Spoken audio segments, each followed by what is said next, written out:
প্রিয় শিক্ষার্থীরা, তোমরা কেমন আছো? আশা করি ভালো আছো, ভালো থাকো সেই কামনাই করি। যাই হোক, আমরা গত ক্লাসে ফিন্যান্স প্রথম পত্রের প্রশ্ন নিয়ে আলোচনা করেছিলাম অর্থ ও অর্থায়ন সম্পর্কে। আজকে তোমাদের প্রথম পত্রের দুটি প্রশ্ন নিয়ে আলোচনা করব। একটি হচ্ছে অর্থায়নের কার্যাবলী, আরেকটি হচ্ছে অর্থায়নের শ্রেণীবিভাগ। একটি হচ্ছে অর্থায়নের কার্যাবলী, আরেকটি হচ্ছে অর্থায়নের শ্রেণীবিভাগ। প্রিয় শিক্ষার্থী, চলো এবার আমরা অর্থায়নের কার্যাবলী সম্পর্কে জানি। অর্থায়নের কার্যাবলী, এই অর্থায়ন এর কার্যাবলী, অর্থ সম্পর্কে, অর্থ সংক্রান্ত কিভাবে প্রাতিষ্ঠানিক কাজগুলো করা হয় সে সম্পর্কে আমরা জানব। তো এই অর্থায়নের কার্যাবলীকে মূলত চারটি অংশে বিভক্ত করেছেন। অর্থায়নের কার্যাবলীকে মূলত চারটি অংশে বিভক্ত করেছেন। 1, তহবিল বন্টন। 2, মূলধন বাজেটিং। 3, স্বল্পমেয়াদী সম্পদ ব্যবস্থাপনা।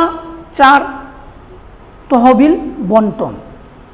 প্রিয় শিক্ষার্থী, একটু লক্ষ্য করো, 1 নম্বরে লিখেছি তহবিল সংগ্রহ, 2 নম্বরে মূলধন বাজেটিং সিদ্ধান্ত, 3 নম্বরে স্বল্পমেয়াদী সম্পদ ব্যবস্থাপনা, 4 নম্বরে তহবিল বন্টন।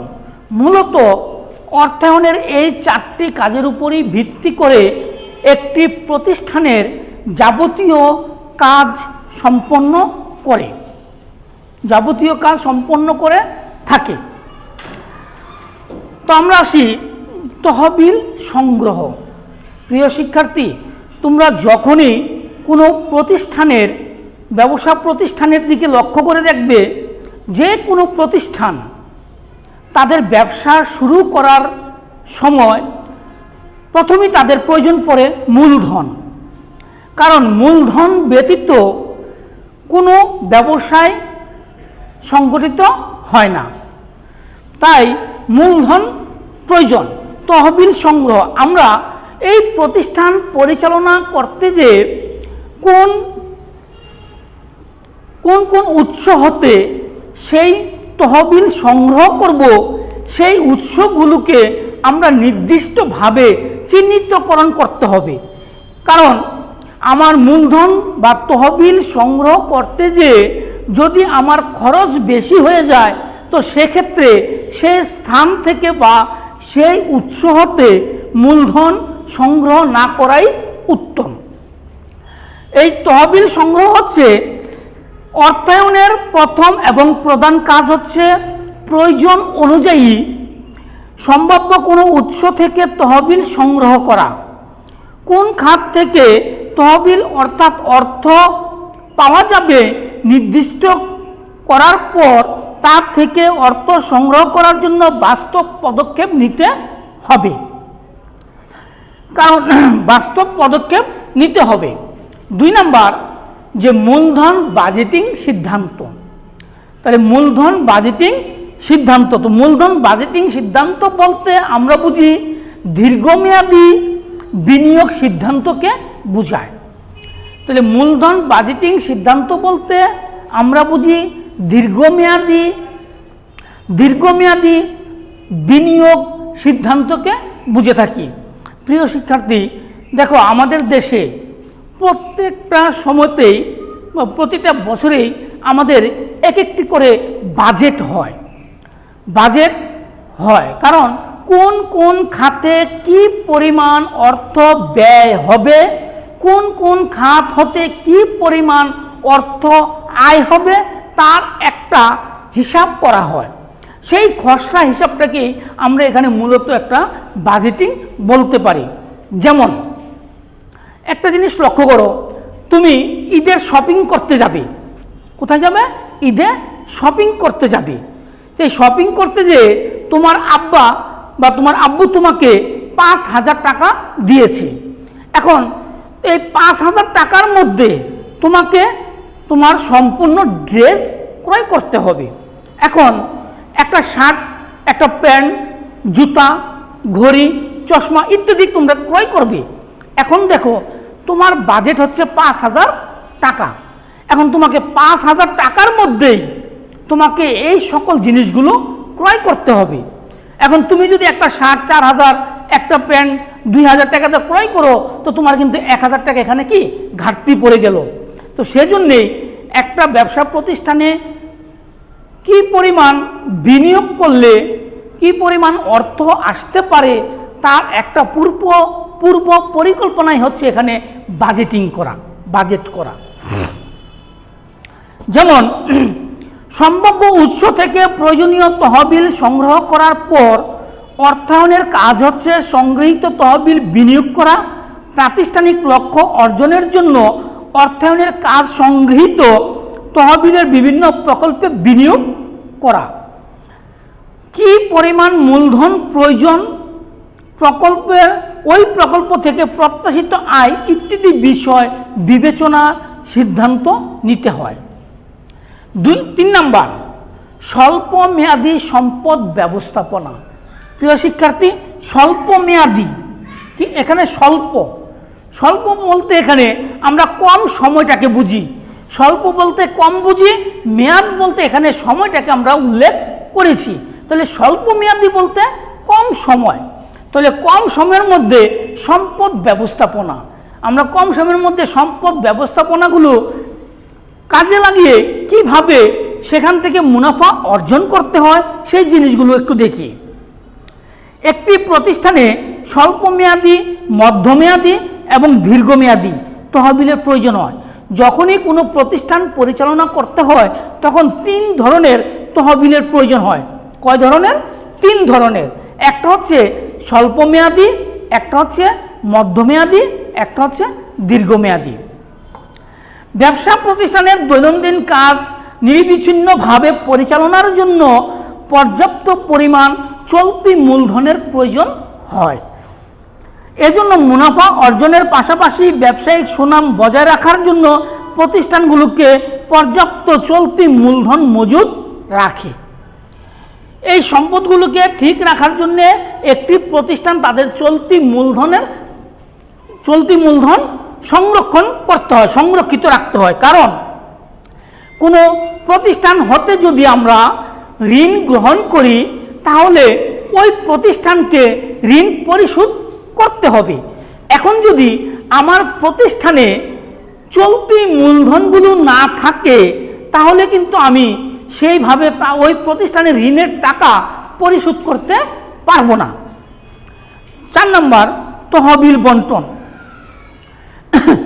সবচেয়ে কম খরচ হয় এমন উৎস হতে আমাকে তহবিল সংগ্রহ করতে হবে।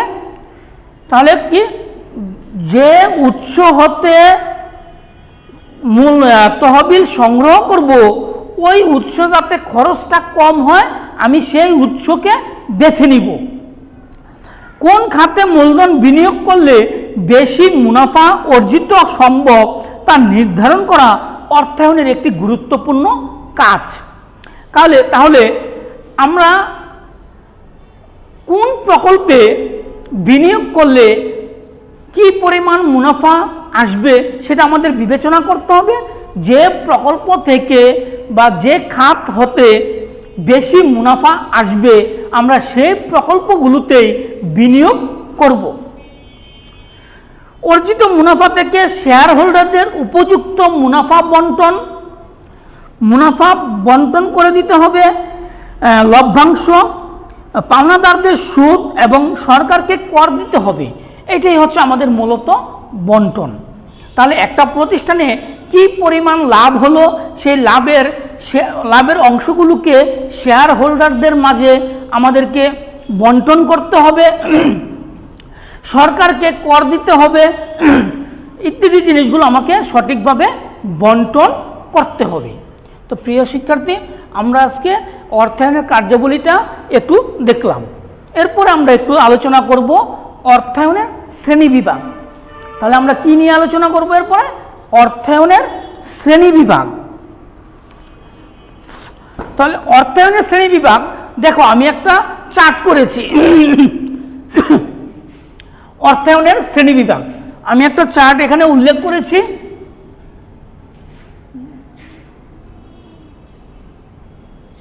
তাহলে অর্থায়ন শ্রেণীবিভাগ এটাকে 3টি শ্রেণীতে বিভক্ত করেছেন।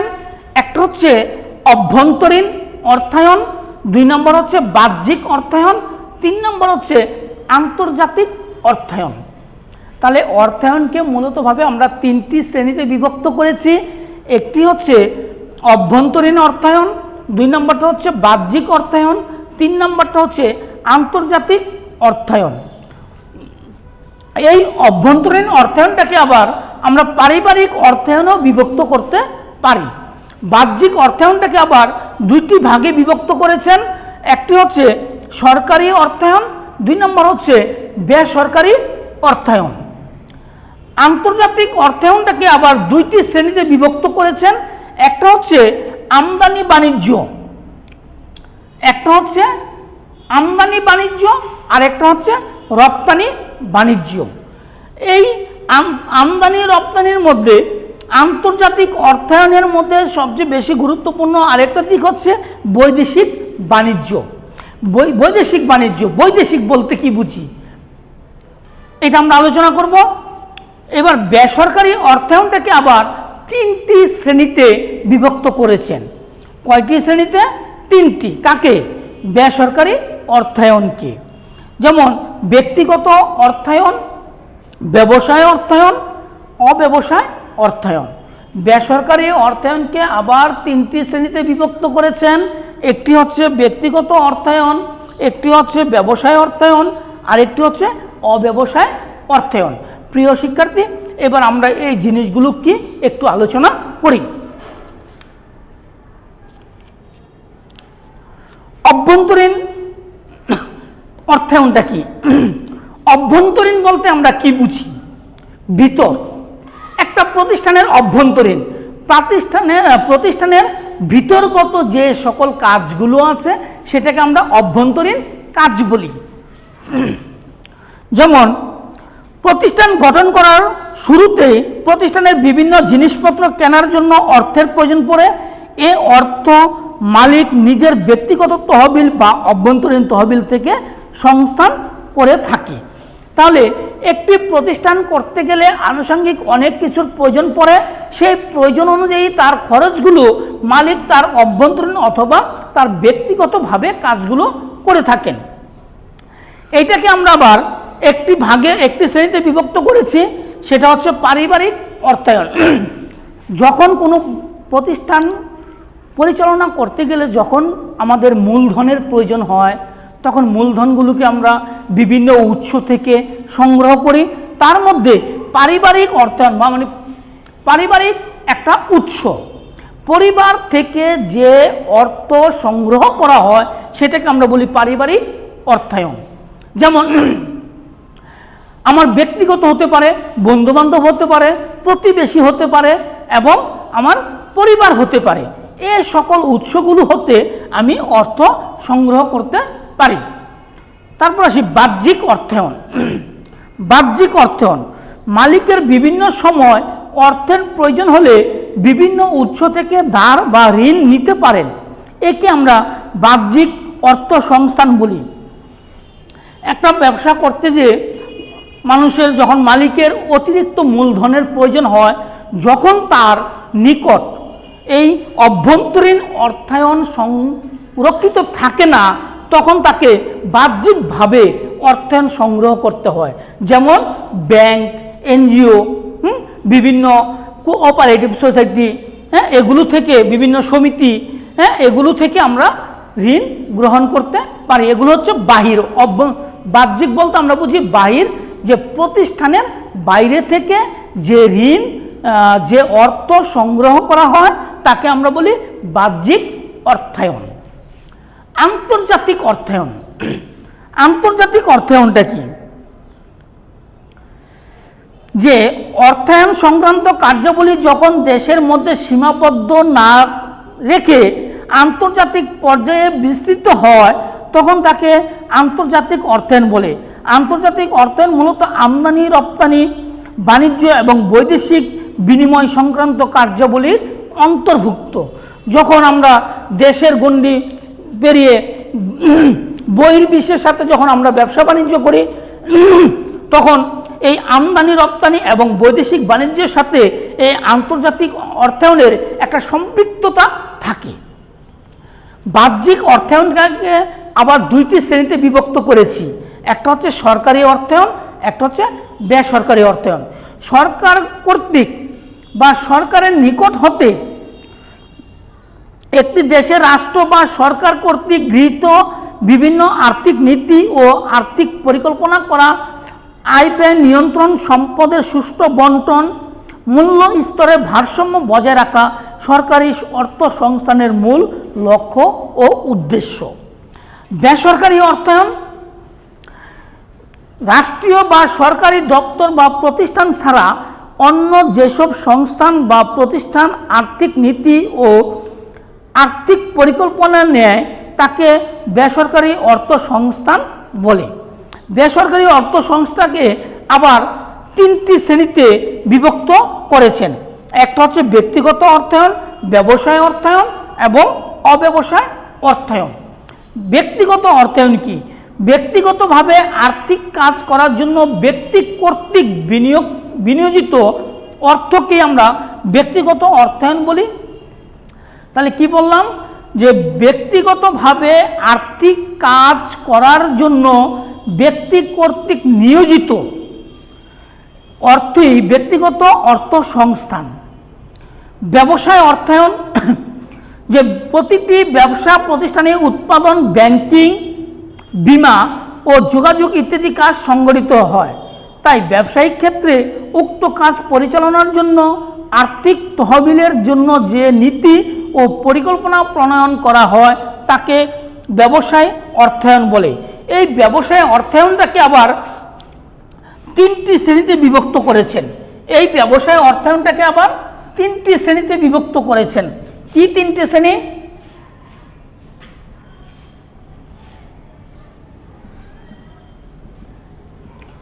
স্বল্পমেয়াদী, মধ্যমেয়াদী,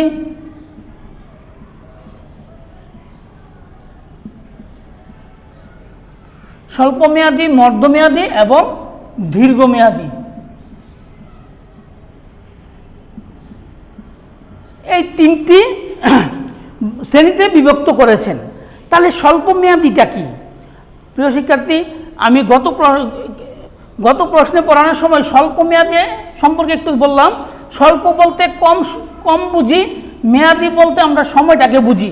তাহলে কম সময়, তাহলে 1 বছর বা তার কম সময়ের জন্যে যে অর্থায়ন সংগ্রহ করা হয় তাকে আমরা স্বল্পমেয়াদী অর্থায়ন বলি। তাহলে কি বললাম? 1 বছর বা তার থেকে কম সময়ের জন্য যে অর্থায়ন সংগ্রহ করা হয় তাকে আমরা এই স্বল্পমেয়াদী বলি। মধ্যমেয়াদী 1 বছর বা সর্বোচ্চ 5 বছরের মধ্যে যে অর্থায়ন সংগ্রহ করা হয় তাকে আমরা বলি মধ্যমেয়াদী।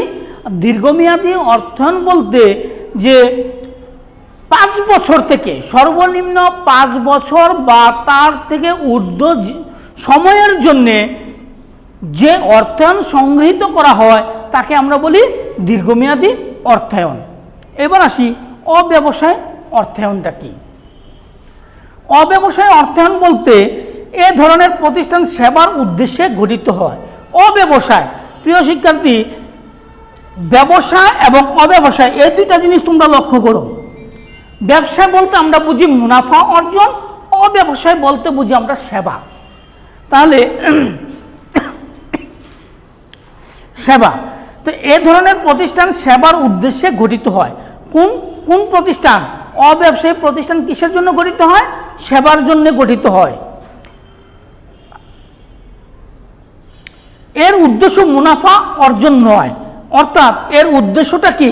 এর উদ্দেশ্যটা মুনাফা অর্জন নয়, এর উদ্দেশ্য হচ্ছে সেবামূলক সমাজের একটি সামাজিক দায়বদ্ধতার উদ্দেশ্য যেসব প্রতিষ্ঠান আর্থিক নীতি ও পরিকল্পনা প্রণয়ন করে তাকে আমরা বলি অব্যবসায় অর্থায়ন। যেমন শিক্ষা প্রতিষ্ঠান, উপাসনালয়, দাতব্য প্রতিষ্ঠান পরিচালনার জন্য প্রয়োজনীয় অর্থের সংস্থান ইত্যাদি। এই ধরনের অর্থায়ন হলো অব্যবসায় প্রতিষ্ঠান। যে সকল প্রতিষ্ঠান সেবা প্রদান করে থাকে সেগুলোকে আমরা বলি অব্যবসায়ী প্রতিষ্ঠান, যেমন শিক্ষা প্রতিষ্ঠান, হাসপাতাল, দাতব্য চিকিৎসালয়, উপাসনালয় ইত্যাদি। প্রিয় শিক্ষার্থী, তোমরা এই দুইটা প্রশ্ন বাসায় একটু ভালো করে দেখবে। একটি হচ্ছে অর্থায়নের কার্যাবলী, আরেকটা হচ্ছে অর্থায়নের শ্রেণীবিভাগ।